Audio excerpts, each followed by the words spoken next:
echoes of home.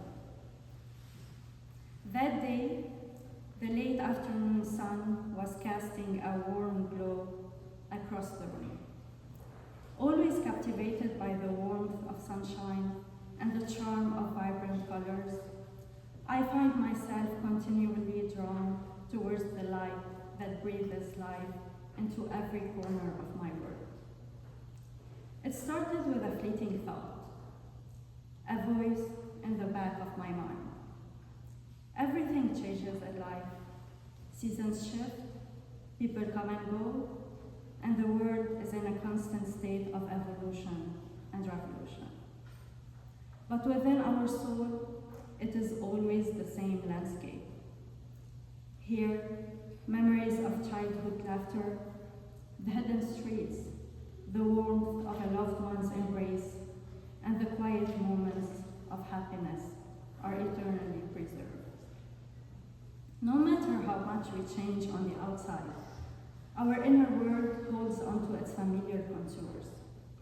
The nostalgia we feel for our roots and origins binds this landscape together, connecting us to our past and grounding us in our present identity.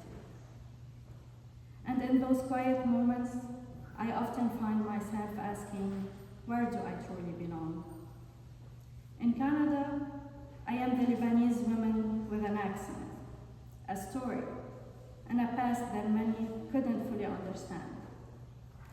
In Lebanon, during my visits, I was the relative from abroad with my Western habits and new ways of thinking. Is it possible to navigate these identities with grace in a world that often tries to define us by our differences? I find joy and richness in the little pieces I carry from here and there. I find strength in the fusion of both worlds, in the echoes of my two homes. Every corner of my soul whispers stories of vibrant life and timeless beauty.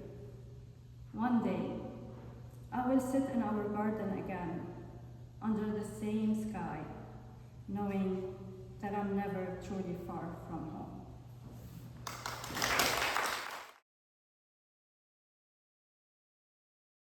To better convey the message and represent most of the Lebanese people and experience, I have created a persona.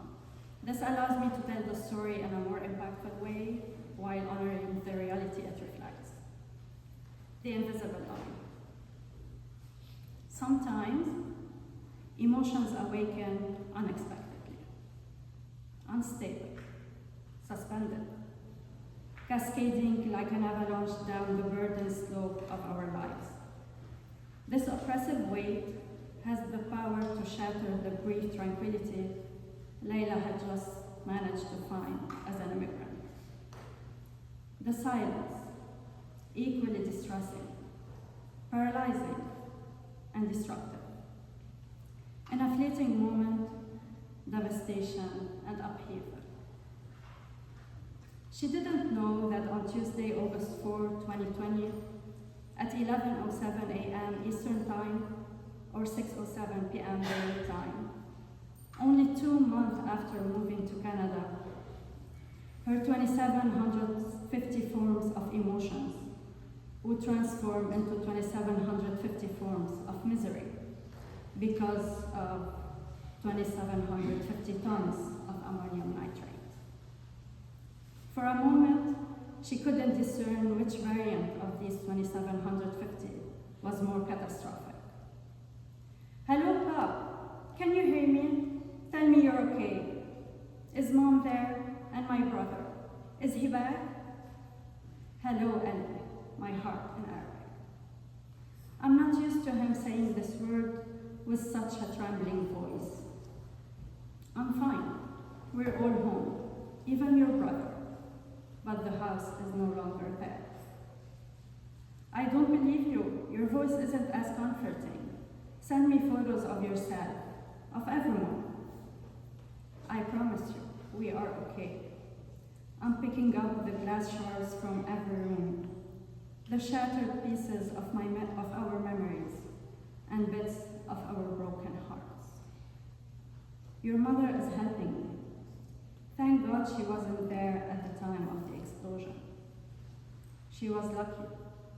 But Lebanon, the people, Beirut, were not. Layla felt the ache of loss and longing for many years afterwards. Nothing felt the same anymore. Yet, despite the distance and the overwhelming grief, the resilience of her Lebanese roots surged within her. It lived in her heart, in the stories she shared later, and in the community she built. She knew that her words were a bridge between two worlds, two